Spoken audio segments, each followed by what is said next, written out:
Hello, everyone. This is Ed Breniger, and welcome to the Eddie Network podcast. My guest today is Bruce Anderson, and I know this is going to be a unique and special episode of the podcast.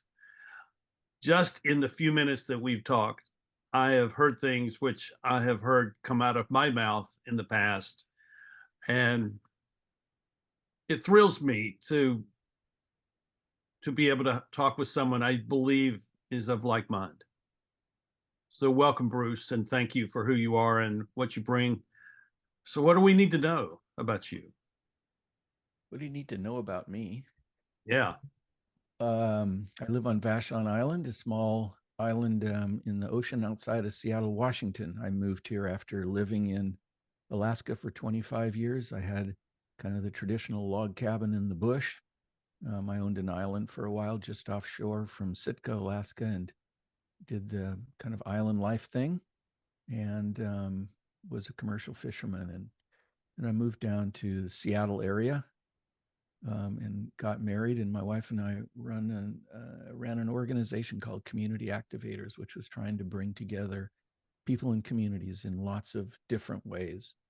And over time, I began to see that the idea of gifts was the thing that was least understood and most needed reclaiming if communities were to keep growing and keep becoming more whole. So that's really been the focus of my work for the last 20 or so years.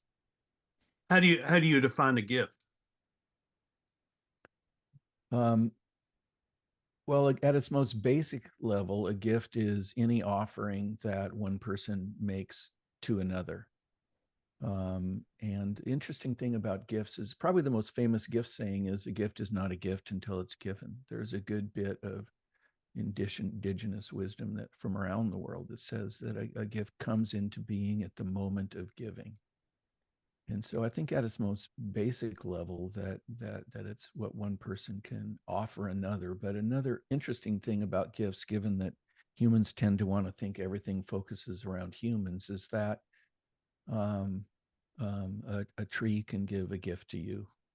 You can give a gift to a stone. That it's not just a human to human interaction. So that really widens the possibility in the idea of gifts. And we've broken it down. This can get to be a longer conversation, but the really short version is there's three different kinds of gifts fundamentally. There's the idea of presence in a gift. Uh, we're not doing anything, we're just with the other, whatever the other is. The second kind of gift is a gift of stuff. I loan you my car, I loan you $20 for lunch. And the third kind of gift is a gift of me offering something to you from myself, and that can be gifts of knowledge, that can be gifts of actually doing stuff, helping you build a doghouse. There are five different kinds of offerings I can make from myself to you, and all of us have a lot of those kinds of gifts. And the most substantial gift of all, and what I'm most focused on, is gifts we get from passages. And the idea, Ed, is you and I are both old enough to have had tough times in our lives, and the idea is whatever challenges we've been through, each one of those results in a gift. We may not know it, we may not take time to understand it, but it's not possible to go through a challenging circumstance without receiving a gift. And those are our most valued gifts, because whenever we give one of those gifts, it takes us back to our own healing. And humans have an affinity towards healing. So we're really attracted to the gifts we've gotten from challenges more than all the rest of the gifts that we have. It's so fascinating. I totally agree with you. In my experience, the idea of gift or the giving of a gift is tied to the expression of gratitude, and that Mm-hmm. we give out of a sense of of appreciation or gratitude. And when we do that, then we are acknowledging that other person or that other group or that other place as having given something to us. They have their gift to us is being met with a response of gratitude of giving a gift in return. Mm-hmm. Mm-hmm. And Mm-hmm. um, it's a very interesting thing. I don't know if you ever watched The Big Bang Theory, but one of the themes early on in that show with Sheldon was he didn't like having gifts given to him because he felt obligated to give a gift in return. And that Mm-hmm. sense of obligation, I think, is what a lot of people feel. But I sense that you're not talking about any kind of obligation, that this is out of some other place within the human heart that is doing this. Am I right? Well, it's one of the main reasons why I think it's so important that we get away from this word strengths and move towards gift, because one of the underlying ideas in gifts are really an exchange of love. Mm-hmm. And so that's to me how you define generosity within the context of gifts. Um, and the other feature of a gift is gifts really make a distinction, and this is related to what you're talking about, between what you can do and what you can do you're likely to stick with over a long period of time. That we're attracted to these interactions we have that end up having more than just a surface level effect, and we want to keep coming back to those exchanges. And so when I really understand what a gift is, like for instance, if we're neighbors and and I make you a cherry pie, and just unannounced I walk over and knock on your door and hand you a pie. um, the kind of first level of that is I'm doing it out of generosity. It's an exchange of love between going from me to you, and you accept it and you smile, and it deepens our friendship and our neighborliness towards each other. But the second level of that is I have a passion for making pies. That it very much matters to me how the dough is formed, the kind of fruit or not fruit that I choose to use. So there's a generosity, but also what I'm getting is an increase in my own passion and learning around making pies. So there's a double effect happening now. Mm-hmm. And the third level in gift giving is, if I was raised in a family where people didn't show affection to each other, at the moment I hand you that pie and you look at me and smile, I am remaking my experience in the world and saying, see, this is what it should be like. Yeah. People should be showing affection towards each other. So, in that simple act of walking out of my house and giving you a pie, it's possible there are three different kinds of things happening in that simple act when you open the screen door. And those are all related to gifts, and none of them are attached to strengths. So the gift is really an expression of your own identity. Mm-hmm. And you're saying, this is who I am, and not I want you to have this. Mm-hmm. Mm-hmm. I think gifts are um, any gift you have has a uniqueness to it that nobody else has. So, for instance, you could have a gift for peacemaking. Ed, I could have a gift for helping people make peace, but the strategies we would use would be different because we have different stories, our brains are organized different. And so really people can have similar gifts, but they're absolutely unique in the way that they give them. Yes. And and that's the idea of mentoring and eldering at its core. We've changed now mentoring to fundamentally be, in many ways, um, somebody who has their act together and has some privilege, helping somebody who is seen as less than in some way. And the original intention of mentoring was a gift to gift conversation, that I see something in you I'm curious and driven to know more about, and that has some connection to my own gift. And so by talking to you, my gift expands, and you talking to me, your gift expands. So mentoring is really about gift expansion. It doesn't have anything to do with privilege. And in our economic model, we have changed eldering and mentoring to be something about privilege. But that idea is less than 150 years old in the world.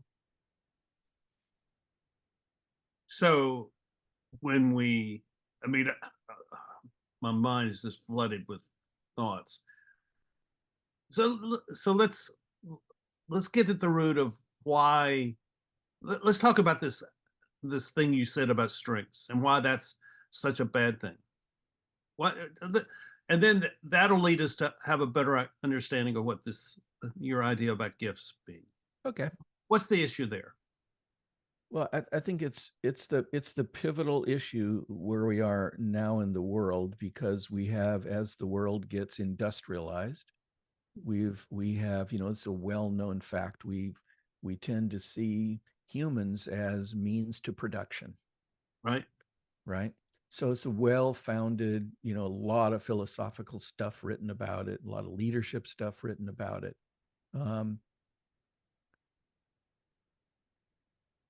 If I'm working on the assembly line at General Motors, what matters to the supervisor is I pick up the screwdriver, I put the screw in at the right torque so it can go to the next person on the line, and the assembly of the automobile works efficiently and with high quality. The supervisor doesn't have to know anything about what I think the purpose of my life is, what my gifts are, in order for that to happen. Yes. So production eliminates the idea of gifts. And what we know is that creates a disgruntled workforce over time, because people want to be seen for who they really are, and how we want to be seen. I mean, you could compliment me in a lot of ways, Ed, and I would hear that and I would appreciate it. But if you said to me, if you acknowledge certain gifts in me, I hear that at a completely different level, because it's why I think I'm in the world. So you're seeing me at a really deep level. If you're supervising me in a workforce, and you know what my gifts are, and you say during the course of the day or during a team meeting, Bruce, I just saw you do that, I'm glued to you, because I think you really get who I am. You're going to be able to coach me. You're going to be able to know how to reshape my tasks during the day, so I'm highly motivated all the time. You're going to know all kinds of stuff about me that you can't know if you just say, Bruce, what are you good at? And I make a list, because there's no connection between what you're good at and your gifts. I'll say that again. There's no connection between what you're good at and your gifts. Lots of our gifts we suck at, but we feel compelled to do them. So one of the things that's happened in modern language, I think mostly because of educational systems, is we have changed the word gifted to mean I'm better at this than most other people. Yeah. And then we have special education, which is you're not much good at hardly anything. And the older idea is that everyone has uniqueness and gifts. And the purpose is to figure out what those are and begin to focus on them and give them over time. So, the thing which I came to understand early on when I started doing leadership work. So we're talking the mid '80s. mm-hmm. I disagreed with almost everything that was written about leadership, because it was all about the person who is at the top of the performance hierarchy, as they're the leaders and everyone else are the followers. And I disagreed with that, because the people who had been influential in my life, who had had an impact upon my life, were not the people at the top of the hierarchy, but they were just average people. And I'm in using your language here.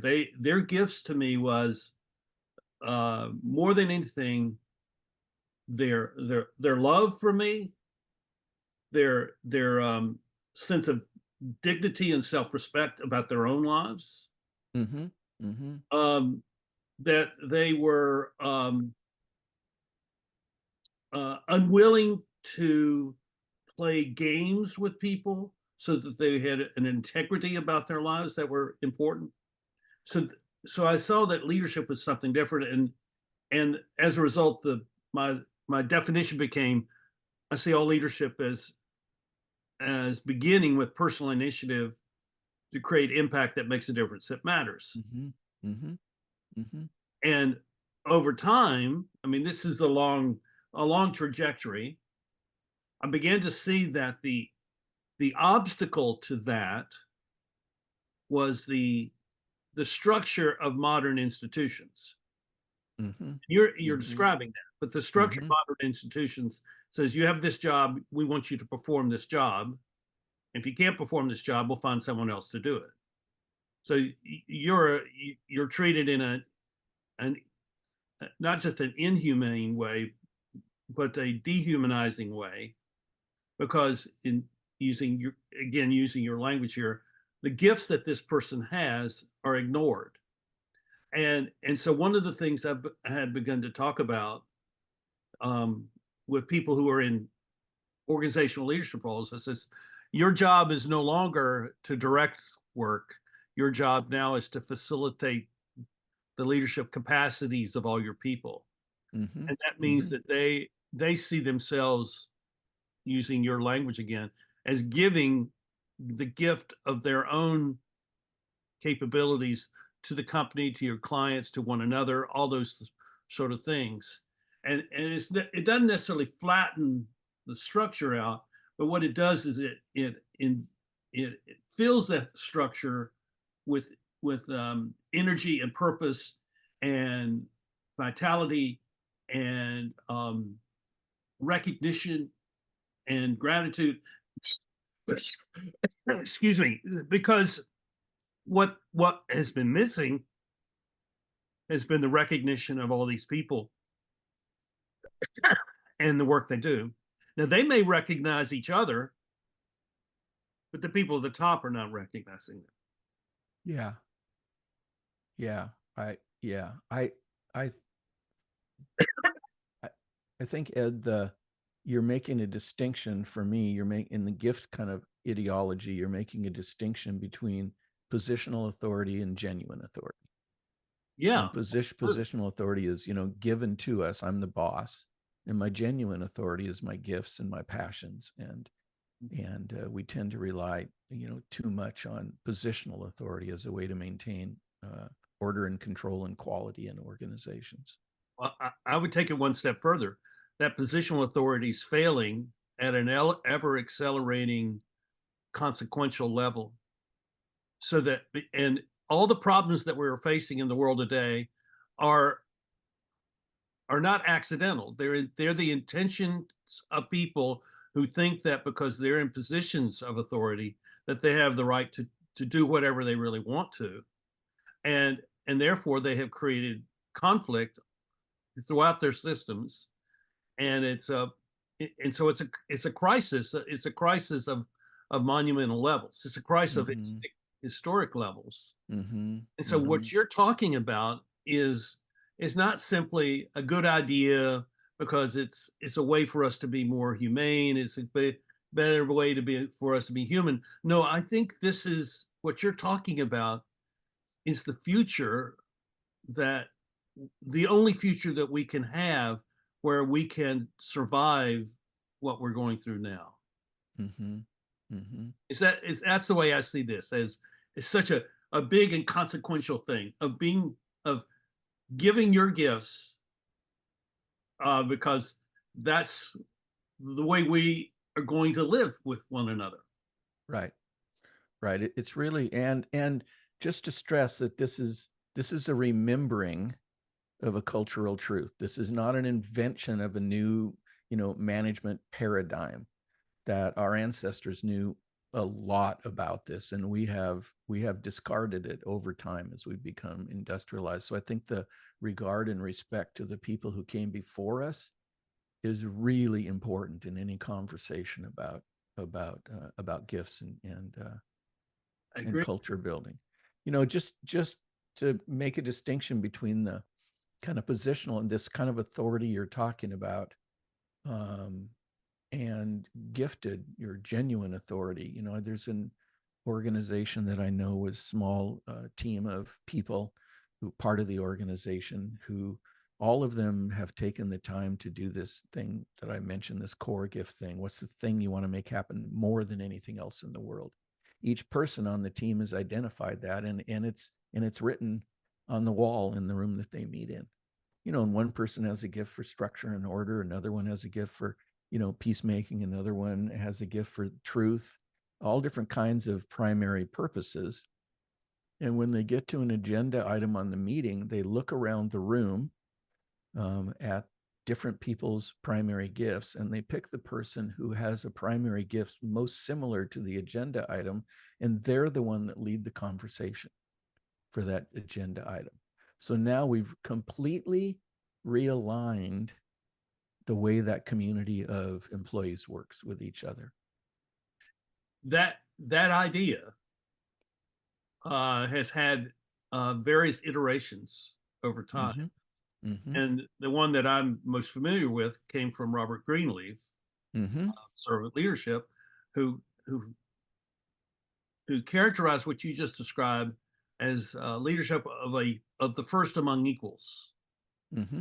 And it moves between whoever is the person who is best equipped to lead in that moment.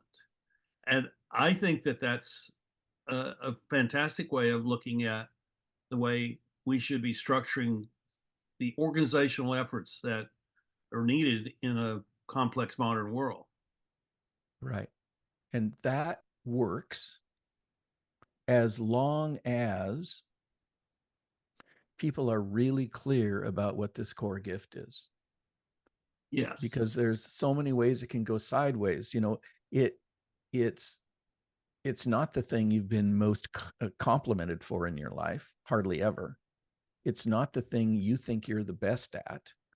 Um, it has to do with this calling that you have, and being really clear what that calling is. And we live in a psychological culture which says, oh, if my family said I was good at it and all my friends and my work, that must be what it is. And so I think we have confused passion with callings, and they're two separate things. And we get lost along the way because of that. Agree with you. So you obviously, I'm guessing this, but you have come to all of this by your own experience of development as a person. I mean, this is not something that just kind of popped into your head. Oh, this sounds like a good idea. No, this is something that's come from deep reflection on your life over time, Mm-hmm. and in your Mm-hmm. interactions with, as it sounds like, a wide spectrum of people, both there in Washington State and also up in Alaska. And so talk a little bit about what your experience has been that kind of led you to this. Things that kind of those touchstone moments where you had this aha moment of awareness that, oh, so this is what I'm seeing, or this is what I'm experiencing, or this is the way it should be. Well, it really started, two things happened kind of simultaneously. The first one was that my wife Gina and I were working as helpers, as consultants to a unique project that had been funded by the legislature in California. They gave 3 different organizations. They said you got to work with 200 people each, and the outcomes. This is a mental health initiative. The outcomes so far aren't very good with these people. And so what we're going to do is lessen the rules, lessen the constraints, remove a lot of the barriers that you've had in your organization to supporting and working with people with this life story, and see what you can do that's different, because what we got going on now isn't working very well. And so we worked with primarily with one of those organizations, and it became clear that the usual stuff of intake processes and conversations and psychosocial evaluate, all that stuff often didn't get at the core of who a person was, and the person didn't want to participate in that kind of stuff. And often just getting somebody housing or a job, they would still not follow through. And so the organization asked itself this question, how are we going to get at a deeper sense of motivation in a person? And that quickly led us to the idea of life purpose and gifts. And at that time, there was no tool, no assessment process, really. There's no way to sit down with the person and have that conversation. And so we invented one over time. It's still in the process of invention 25 years later. And it seemed to work with some people. We could get underneath the barrier. The folks, the 200 people, almost all of them, they all had what at that time was called a severe and persistent mental illness. Almost all of them were living on the street, and almost all of them were doing some kind of substance. They were seen as the toughest of the tough to work with in the mental health system in California. And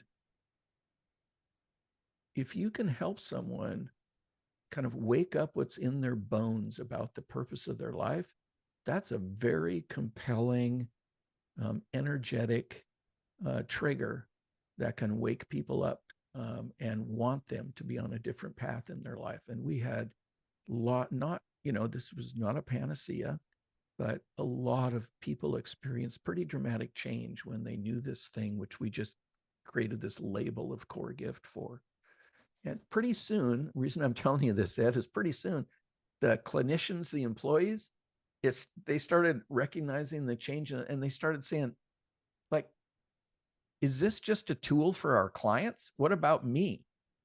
And so they began to, it was designed as something for somebody else, but then it changed to be an organizational tool also. And at that time, I ran into a guy who turns out was a neighbor, just lives down the street, Michael Mead, who with some other guys has done and is doing really courageous work around mostly young guys between 16 and 24 who have lost their way in some way or want to get a different way going. And we would meet at usually an old rundown church camp, 20 older guys and 20 younger guys, and spend a week together.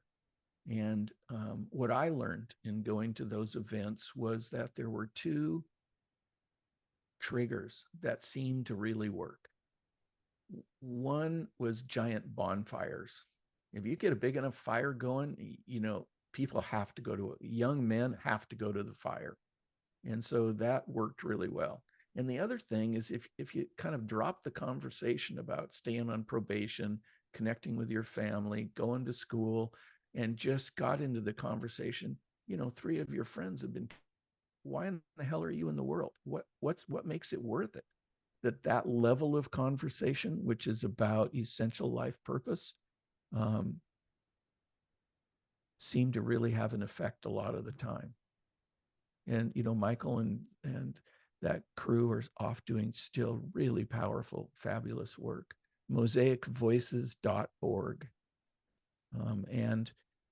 I learned a lot of my initial learning about gifts came from being involved in those events. So we carried a lot of that gift idea into this core gift idea we were using in that mental health center.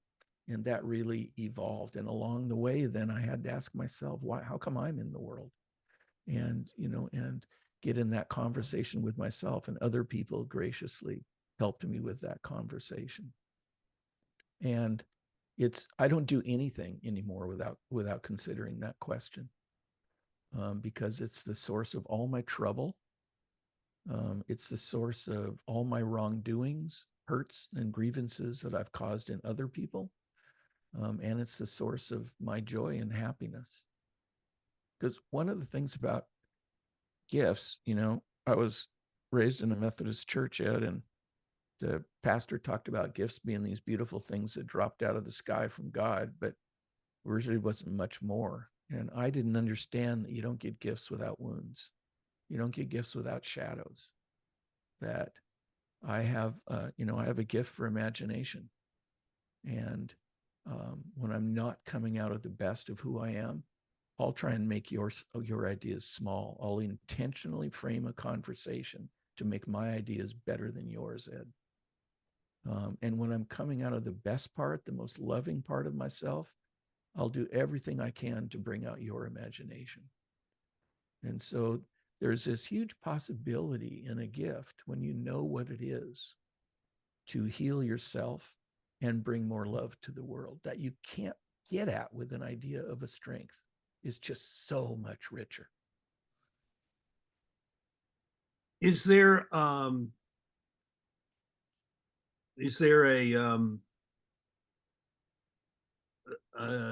difference in how the generations look at this? I mean, you and I are probably baby boomers, and so we're different than Gen Zers, obviously.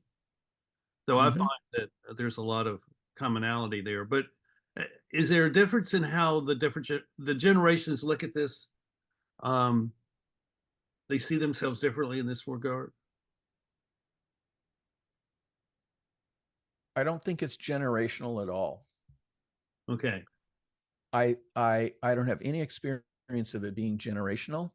What I do have an experience with is people are begin to be resistant to the idea of a core gift, a main path in life, directly related to how much they want to protect their privilege. Yeah, privilege is focused around what I've got that you don't have, and it's focused around protection and maintaining ownership over what I've accomplished and what I possess. And that's contrary to the idea of gifts. So, for instance,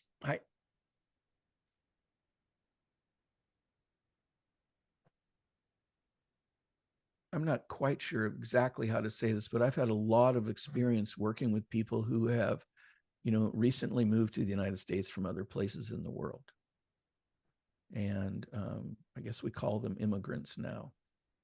Um, done a lot of gift interviews with, never had a single person say, oh, this idea you're talking about, or this process, Bruce, this is, BS. I've had a lot of therapists and psychiatrists and people of considerable privilege question the veracity of this idea of a core gift because they're more protective around the usual processes that they've used to help people create identity. Yeah. Don't hear me bad mouthing therapists and psychiatrists. I have gotten huge value from both in my own life over the years, but I'm saying that the training they get is very different than gift oriented training. And so they have to overcome that and reclaim some of the original ideas about giftedness. And then there's some of the best people I know at it. There is historically there is I'm going to suggest historically over the course of the last 2,000 years a stream of thought within Christian spirituality that in order to fully be a spiritual person you must die to self, that you have to die to self so that the true self can emerge in and in that sense that true self emerges as the gift giver, as a gift giver, and Mm-hmm. if they see themselves less in what am I owed, or what am I privileged, or what am I entitled to, and now what is it that I have to offer to the world, this great unique gift that is mine to give to the world, Mm-hmm. and without boundaries to that. you know that that's you know I I'm a Presbyterian minister. I don't talk a whole lot about that because it's a lot of that is institutional and religious in nature. But what I'm talking about is something that's of a deeper spirituality, where we recognize that there is this inherent value to us as individuals. Um, I'm going to say it's a God-given, it's a God's gift to us to give away. To that it's not ours to possess. It's not a possession. It's a gift that is for others. It's to be given away to them. And you know, in trying to be that kind of person in my own life, I have found that um, I guess the way to say it is the less I demand life be a certain way for me, and more where I'm open for that life to come to me as a gift, it is easier for me to give that away as a gift to others. Mm-hmm. And Mm-hmm. Mm-hmm. here I am 70 and I'm still learning this. I'm learning that at a deeper, more profound level than I've ever learned it. Yeah. And and and Yeah. and just to kind of put some concrete on this, the podcast that I'm doing is the gift that I'm to give. You know, Mm-hmm. I'm coming to see that just in talking with you, that this is the thing that's been given to me to give away. And to give away it is to say to my guest, I believe you have something of unique worth to offer to us. So what is it that you would like to offer to us? And and my job is to create the environment where they are able to freely and voluntarily give that gift to us in whatever that experience is. Mm-hmm. Yeah, it's so powerful, Ed, for you to see the frame on. I mean, you are a prolific podcaster. And to be clear about the purpose of it. I want you to say that again. What's the why? What's the My purpose purpose, of doing the podcast? I want people to see other people as having this beauty or genius or whatever it may be, um, reflected in the conversation that I'm having with them. And this is not about promoting something. It's not selling something. It's it's um, it's just that somehow in their experience of life, they have captured something, have learned something, and what I'm trying to do is pull that out of them so that we may be touched by that or be moved by that. I mean, Mm-hmm. um, So I just so if that's the purposefulness in what you're doing, to help the person reveal something and bring it more into the world, some part of their beauty, then the idea of gifts would say that you have had some significant story from your own life where somebody didn't do that with you, or you witnessed that in some people who were very close to you. And that the compelling, this is not rocket science, it's just the compelling nature in that which is so important for us to do almost always comes from an uh, from an experience that's oppositional to that at some point in our life. And that's where the healing comes, because every time, you welcome me on a podcast this morning, your psyche, not at a conscious level, but your psyche is saying, you see, this is what should have happened. And the more you welcome people into podcasts, then the more you heal from whatever that story is in your own life. I'm not trying to play 25%, 25-cent therapy here, but I the know, idea of gifts and challenges being really woven together is an important thing to understand. for me, it's um, I have lived a great life, And Mm-hmm. doesn't mean there hasn't been hardship in it, but Mm-hmm. my hardship is nothing compared to the stuff that some people have gone through. So I have no complaints, and I'm very grateful for the life I've had. Mm-hmm. Mm-hmm. Um, Mm-hmm.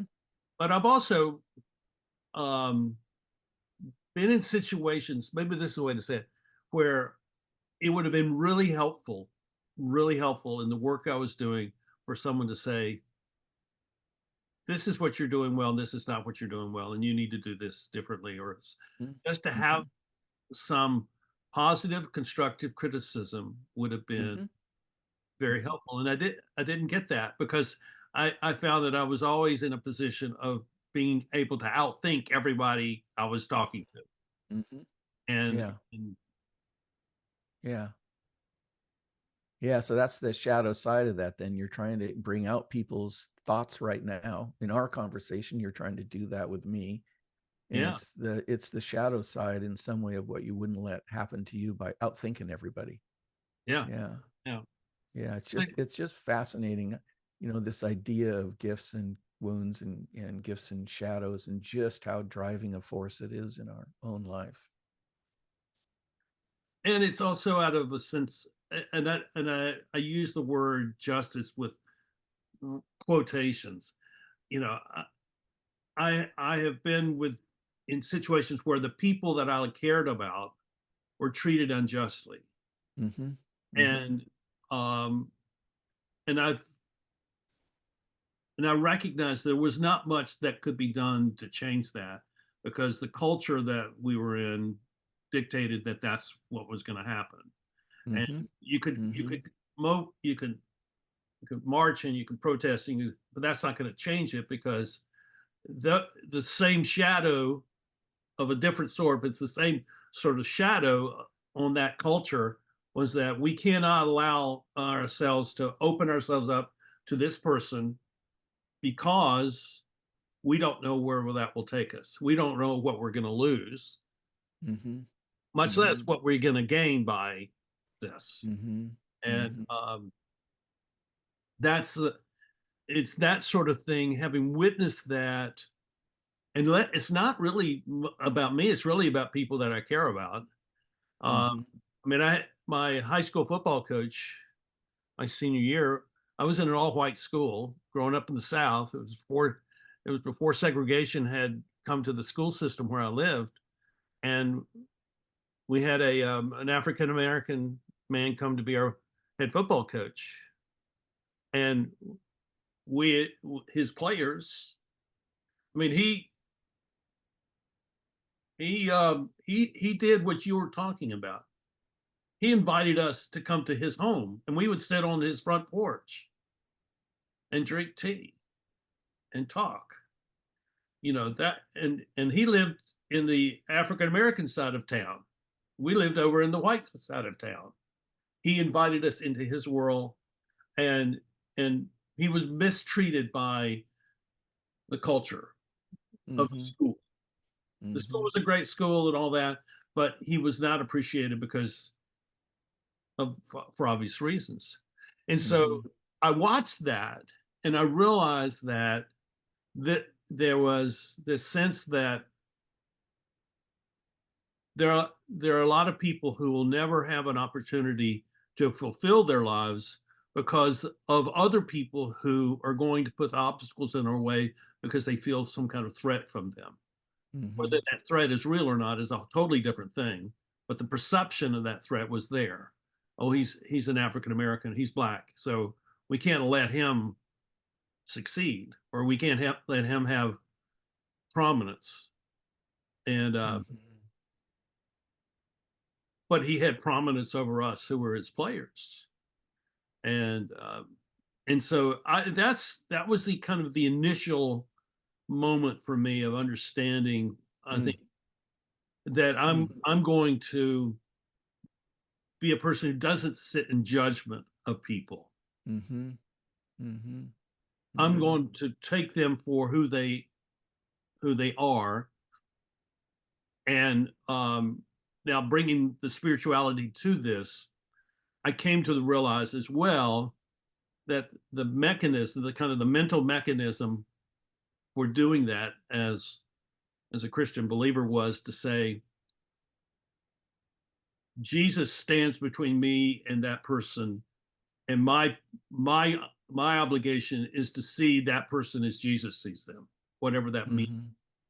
Not as I see them, but to give. When I say giving up, dying to self, you die to the right to be the judge, and you live to be the receiver of that person's gift. Mm-hmm. And so the giving and the sharing, the receiving is all part of that. Yeah. There's so much. I so appreciate what you just said, Ed. There's so much in it. I'm looking at my computer monitor, and right at the bottom of my screen, there's a guy named Stephen Jenkinson who works a lot around death and dying. Mm-hmm. There's a little thing I'm looking at it right now. It says, "What is the presence you would cultivate if deity was present? That presence is available to you right now." Well, that's exactly what I'm Mm-hmm. saying. Mm-hmm. And it's not religious. It's not philosophical. It's a presence, and Yeah, it it's is. it's about us being present in that way. The gift becomes is a sort of presence that I think that we offer to people. Mm-hmm. Yeah, it's very hard to be really present and really hear someone's story. I'm convinced, just from my own experience in my own life, it it's it's impossible for me to hate someone if I've really listened to their story. Mm-hmm. It's not, I don't believe it's actually possible if I'm really listening. There's I don't remember, God, I've just, it's years ago. I can't remember. Somebody once said to me, I'm sorry, I can't remember who it was, that we were talking about hospitality and the idea of, somebody on your doorstep, the stranger and the host. And that the old idea is it's the responsibility of the host to welcome in the stranger. And the person I was talking to said, well, that's kind of it's not really a full notion about hospitality. That hospitality really occurs when both the guest and the host have exchanged three stories. And at that point, hospitality erupts. And the three stories are, where have I been? Why am I here? And where am I going? I And like if we that. really trade those stories back and forth, that hospitality is present in the relationship. Yeah. It's similar to Georg Simmel's idea of the stranger, Mm. which is the person who comes and stays tomorrow and then leaves. Not He doesn't come to stay till tomorrow, but it's tomorrow. Mm-hmm. Then he will move on, and he's not there forever, but he's also there for a reason. But he moves on, and I think there are a lot of people that flow through our lives that are like that.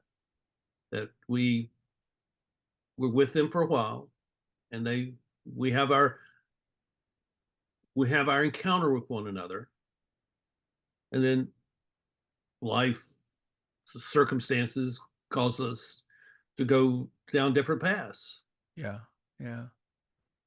And oftentimes just not remembering, in my own life, thinking back, just not remembering the impact those, oftentimes a 1 minute interaction had forevermore, Mm-hmm. forevermore. Yeah. Yeah, the elevator pitch is the kind of thing that I come back to. What can you say to some person in an elevator if you got 10 seconds to say it that will have leave an indelible mark up on their life? Mm-hmm. Mm-hmm. Yeah. Yeah. So for the people who are watching and who are listening, if this is intriguing, if this sounds like something that they want to pursue some more, uh, how do they do that? What's the is there a process for this? Is there something that you and your group to do, or Yeah, there's a couple ways in.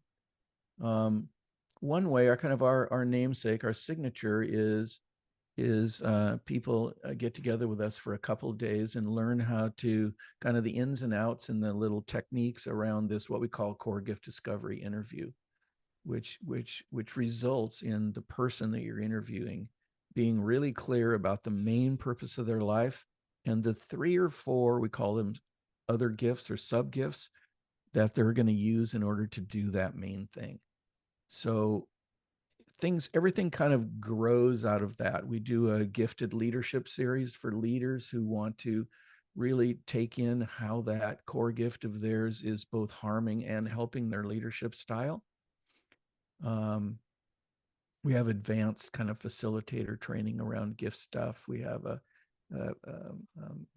thing that gets used in neighborhoods a lot called 5 Ways to Know Your Gifts, where you create a collection of 12 or 13 gifts that you're really attached to and want to give in the world around you. So our website has a lot of stuff on it, but the core gift thing is really the kind of the way it's after years, I notice who comes to what things, and the core gift facilitator thing is really seems to be the keyhole into everything else that we're about. And we do it, I don't know, 3 or 4 times a year, and we just let in 8 or 10 people so we can really spend 2 days together and have some really deep conversations, not just about the facilitative process, but kind of tracking how people's stories evolved around gifts and helping people get a wider imagination for their own life. So we get community organizers, we get preachers, we get psychiatrists, we get people working in recovery programs, just street workers, all kinds of people end up in this small group of 8 or so people, which is part of the fun of doing it. sounds like it. Coregift.org is the thing. Coregift.org. Well, we'll put this in the show notes because I think Right. it's I do think this is where we're headed. I mean, the thing we haven't touched on is that this, which at another level, what you're talking about is the revival of community, Mm-hmm. and the revival of community within communities. I mean, and that um, the abandonment of the mechanistic relationship, transactional relationship that has existed, so that we can actually know one another as we are known, Yeah. and be able to um, make a difference in our world. And I think this is really brilliant stuff that you have brought to us today. Thanks, Ed. Well, it's it's nothing better than getting up in the morning and looking at the forest and drinking a cup of coffee and talking to a loving, wonderful human being and talking about gifts. It's the way to start the day for me. So I really appreciate the time. Really appreciate it a lot, Ed. Yeah. You know, And the way. I Go ahead. also just want to say this intention you have around exposing, helping people uncover and offer to the world a little bit of their brilliance and a little bit of why they're in the world is such good work to do. We're not trying to conquer the world. We're just trying to create. I can see what you're doing. You're creating all these small opportunities for people to be in relationship with each other and give something to other people in a loving way. It's the way everything's going to change, Ed. So thank you. Thank you very much. Yeah. Well, I'm honored, and I was told by, I forget who it was, but it's stuck with me for at least 20 plus years that what I do is the way they described it was that um, I believe in people so they'll believe in themselves. Mm-hmm. and Mm-hmm. and if they can believe in themselves, then they can take the personal initiative to make a difference in the community. They can, Mm-hmm. and if they don't know what that means, I'd say walk out your front door and look for the oldest person on your block and go to them and say, can we have a glass of tea or a cup of tea? Let's talk for 15 minutes. Mm-hmm. Exactly Mm-hmm. kind of the thing that you're talking about too. Yeah. Yeah. Just Yeah. start somewhere. Just start somewhere. And I think the disruption that COVID brought to us has opened people up to this idea that there is something for them to do, and there's meaning out there, and that they have been denied that meaning in many respects. And now Mm-hmm. that there's an Mm-hmm. opportunity for them to discover it, and if we get to have the privilege of being a part of that, then what better way of living is there? It's true. It's true for me. It is. Yeah. Yeah. All right. I have a, so I say one thing about that. I have a friend in Indianapolis. He's quite well known now. He's called the roving listener, Diamond Harges. And I showed up at a lot of different conferences he was also showing up at, and they were generally kind of relationship building, community building conferences, and all these people in all these breakout sessions. And his breakout session was whoever showed up in the little side room in the hotel for his breakout session. He would he would say, we need, just 8 or 10 or 12 of you. We just need to get out of the room and just go walk in the neighborhood right now, usually around, in the inner city, around some big hotel. And half the people wouldn't go. But the people who were willing to follow, they just started going to people's doorsteps and asking them, Yeah. what it was like to live in the neighborhood. And then oftentimes the group would invite the person on the doorstep to come back to the conference with them and be a part of the conference. But the stories of the people right around this professional conference where people were talking about stories were always just magnificent, and just the proof of how much richness is right underneath the surface that you just can't see without the story. I totally understand that. I'm in the process of buying a house. I'm moving back to my hometown, and the purpose of the house is to create those kinds of experiences for Mm-hmm. people to come, and without agendas, we'll just talk and see what Mm-hmm. emerges from that, Mm-hmm. and see what follows. But it's that you know we ha- we need to provide people the opportunity to be themselves without judgment, but also without the expectations that they have to be themselves. Maybe they just want to be someone else while they watch someone else be themselves, and it gives them a chance to say, "Oh, so that's what this means."